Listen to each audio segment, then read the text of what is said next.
ଆପଣଙ୍କ ଚୁଟି ଛିଣ୍ଡି ଯାଉଛି କି ମୂଳରେ କିମ୍ବା ଅଧାରୁ ଛିଣ୍ଡି ଯାଉଛି କିମ୍ବା ଗ୍ରୋଥ ହଉନି, ଯଦି ଏଇ ତିନିଟା ହଉନି ଆପଣଙ୍କ, ତାହେଲେ ବେଷ୍ଟ ସଲ୍ୟୁସନ ମୁଁ ଆଣି ଆସିଛି ଆପଣଙ୍କ ପାଇଁ। ଖାସ କରି ଆପଣ ସେ ତେଲଟି ଲଗାନ୍ତୁ ଆଉ ଦେଖନ୍ତୁ ଆପଣ ଚୁଟି କେତେ ସୁନ୍ଦର ମଜବୁତ ଆଉ କଳା ରଙ୍ଗ ସହ ଚୁଟିର ସାଇନିଂ ପୁରା ଏକଦମ ମସ୍ତ ଆସିବ।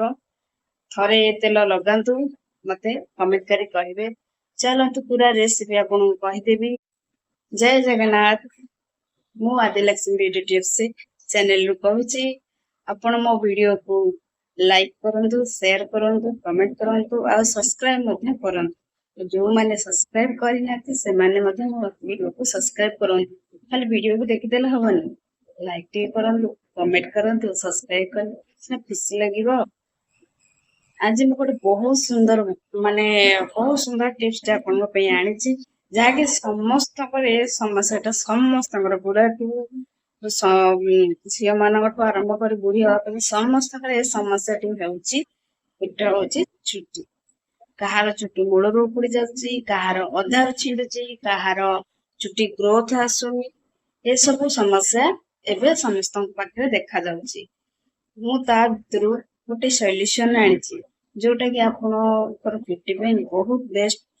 ରାମବାଣ କୁହନ୍ତୁ ସେଇଟା ହବ।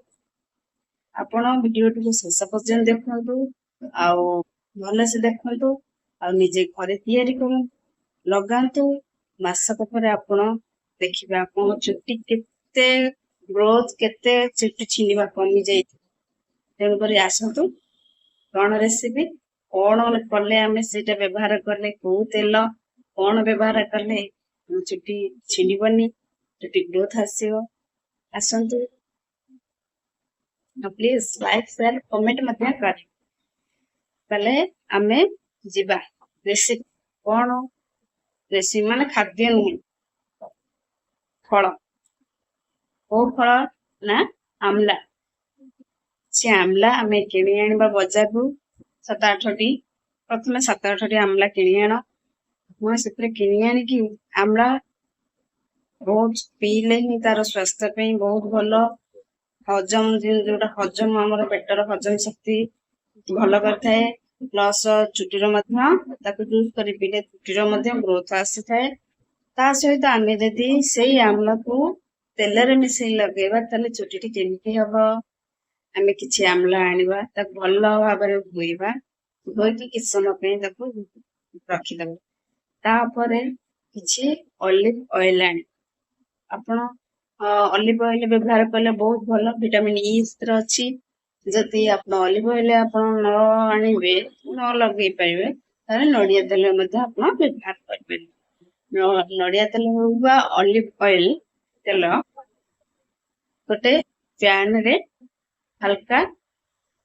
ହାଲକା ଷ୍ଟିମ ମାନେ ଗରମ କରିବ, ଯେମିତି ପୁରା ଜୋରରେ ଦେବେନି, ହାଲକା ହାଲକା ଗରମ କରିକି ତାପରେ ରଖିଥିବା ଆମ୍ଳାକୁ ନେଇ ସେଇ ତେଲରେ ଆପଣ ରଖିବେ। ସେଇଆକୁ ଧୀର ଆଞ୍ଚ ଦେଇକି ଆସ୍ତେ ଆସ୍ତେ ଫୁଟେଇବେ। ଟକ୍ ଟକ୍ ଫୁଟି ଫୁଟି ଆସିଲା ପରେ ଆମ୍ଳାର ଆସ୍ତେ ଆସ୍ତେ ରଙ୍ଗ ଚେଞ୍ଜ, ସେ ଯୋଉ ଗ୍ରୀନ କଲର ଥାଏ ସେ ଆସ୍ତେ ଆସ୍ତେ ହ୍ୱାଇଟ ଟାଇପ ର ଆସି ହଳଦିଆ ପଡିଛି। ଯେତେବେଳେ ତେଲଟି ମାନେ ଫୁଟିଗଲା ଭଲ ଭାବରେ, ତାପରେ ଆପଣ ଆଣିକି ରଖିଦିଅନ୍ତୁ। ଥଣ୍ଡା ହେଇଗଲା ପରେ ଗୋଟେ ବୋତଲରେ ରଖିଦେବେ। ତାକୁ ରାତିରେ ଯେବେ ଆପଣ ମୁଣ୍ଡ ସଫା କରିବାର ଅଛି, ସପ୍ତାହକୁ ମିନିମମ୍ ଆମେ ତ 2 ଥର ସଫା କରିବା ଉଚିତ। ଆପଣ 2 ଥର କିମ୍ବା 3 ଥର ବି ସଫା କରିବା ଉଚିତ। ଆପଣ 2 ଥର ଯଦି ସଫା କରୁଛନ୍ତି ଭଲ, 3 ଥର ସଫା କଲେ ବି ଭଲ।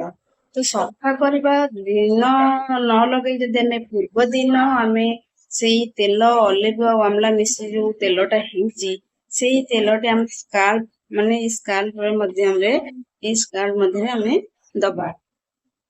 ଭଲ ଭାବରେ ଦେଇକି 10 ମିନିଟ ପର୍ଯ୍ୟନ୍ତ ଟିକେ ନାକୁ ମସାଜ ଟାଇପ ର ଚୁଟିର ସବୁ କରିବା, ଯାହା ଫଳରେ ଆମ ସ୍କାଲ୍ପରେ ରଖିଲେ ଚୁଟିର ମୂଳକୁ ଯାଇଥାଏ। ତେଣୁକରି ଆପଣ ଏମିତି କରିଲେ କିଛି ସମୟ ପରେ 10 ମିନିଟ ମସାଜ କରିବେ, ରେଷ୍ଟ କରିନେବେ। ଯଦି ଆପଣ ଯୋଉଦିନ ସଫା କରିବେ, ତାହେଲେ 3 ଘଣ୍ଟା ପୂର୍ବରୁ ଆପଣ 2 ଘଣ୍ଟା ପୂର୍ବରୁ ସେଇଟାକୁ ଲଗେଇକି ଛାଡିଦେବେ, ତାପରେ ସଫା କରିବେ। ଆଉ ବେଟର ହବ ଯଦି ଆପଣ ରାତିରେ ଲଗେଇକି ସକାଳେ ସଫା କରିବେ ଚୁଟିଟାକୁ, ଚୁଟିରେ ଦେଖିବେ ଆପଣ କେତେ ସାଇନିଂ ଆସିବ ଆଉ ଗ୍ରୋଥ ହବ। ଦେଖନ୍ତୁ ଆପଣ ଟ୍ରାଏ କରନ୍ତୁ, ମାସେ ଆପଣ କମେଣ୍ଟ କରିବେ ଯେ ଆପଣଙ୍କର କେମିତି ହେଇଛି ଚୁଟି। ଥରେ ଟ୍ରାଏ କରନ୍ତୁ, ବିଶ୍ୱାସ ରଖନ୍ତୁ, ଏଇଟା ଆପଣ ପାଇଁ ବେଷ୍ଟ। ଆହୁରି ଅଛି ଅନେକ ମୁଁ କହିବି, କିନ୍ତୁ ଏଇଟା ଆପଣ ଟ୍ରାଏ କରନ୍ତୁ, ଏଇଟା ବହୁତ ଭଲ। ଏଇଟା ଘରୋଇ ଉପଚାରରେ ଏ ଅଏଲଟା ଆପଣ କରିକି ନିଜେ ଲଗାନ୍ତୁ, ଆଉ କମେଣ୍ଟ କରି କୁହନ୍ତୁ ଯେ ଆପଣଙ୍କ ହେୟାର କଣ ହେଲା, ଚୁଟି ବଢିଲା କି କମିଲା କି ଛିଣ୍ଡୁଛି ଅଧିକ, କମେଣ୍ଟ କରି କହିବେ। କିନ୍ତୁ 90% 100% ଆପଣଙ୍କ ଚୁଟି ନିହାତି ଭାବରେ ଗ୍ରୋ କରିବ, ମୋର ପୁରା ବିଶ୍ୱାସ। ଥରେ ଟ୍ରାଏ କରନ୍ତୁ, ଦେଖନ୍ତୁ। ଭିଡିଓ ଭଲ ଲାଗିଲେ ଲାଇକ୍ ସେୟାର କମେଣ୍ଟ କରନ୍ତୁ, ଆଉ ସବସ୍କ୍ରାଇବ ମଧ୍ୟ କରନ୍ତୁ। ଆଉ ଯୋଉମାନେ ମୋ ଚ୍ୟାନେଲକୁ ସବସ୍କ୍ରାଇବ କରିଦିଅନ୍ତୁ, ପାଖକୁ ଘଣ୍ଟା ବଜେଇ ଦିଅନ୍ତୁ। ସବୁର ଖବର ଆପଣଙ୍କ ମୋବାଇଲ କି ଆସିଯିବ।